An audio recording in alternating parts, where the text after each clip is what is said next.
Yeah, good morning. Those choices currently standing at 16 different options that will be debated on, then voted on this evening, starting from around 2 o'clock local time. We should expect the voting to start at around 7, and we may get a result around 9 p.m. here in London. Those options include many you would expect, including a reversal of Brexit, a so-called revocation of Article 50. That's the treaty that governs the exit of a member state from the European Union. Then also ideas pushed for a long time by Labour, including permanent membership of a customs union, alignment on workers' and environmental rights, as well as some other options that the government and the European Commission have over the previous few months said are just not workable at all. This is an unusual process. There is no clarity yet about how they will narrow those options from today down to a potential second day on Monday. But what is clear is that Theresa May still believes her own deal is a possibility. Right now, if you remember last time that came to a vote here in the House of Commons, she lost by 149. That means she needs 75 people to swing around to supporting her deal.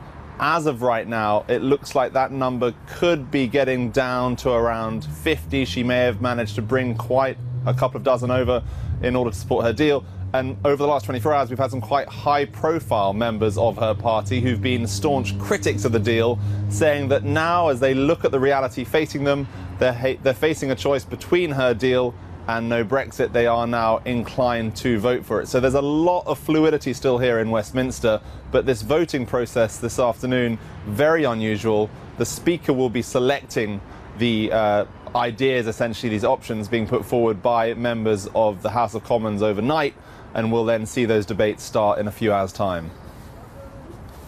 Willem, in terms of who will be the Prime Minister of the United Kingdom if we get through this phase as well, do you think, I mean, obviously general election, people are talking about, and the self-harm that the Conservatives can do if they do get to a general election and call one too early. Of course, a whole set of hoops have to be jumped through before that as well. Is Mrs May in the final act of her 5-act play now?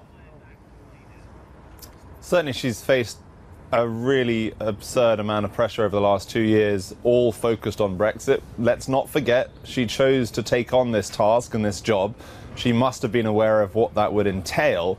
But in the last few days, more and more lawmakers have said publicly and privately that they think there is a possibility she would be prepared to go if it meant her deal gets over the line. The challenge with that is, if she makes that kind of offer, she might make that this afternoon when she meets with backbenchers, there's no guarantee it will get her deal through. And if her deal doesn't go through and she has set a date or a potential date for her departure, that leaves her with even less leverage in an already difficult situation.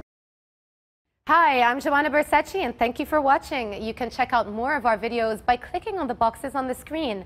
And don't forget to subscribe to our channel for more from CNBC International. Thank you for watching.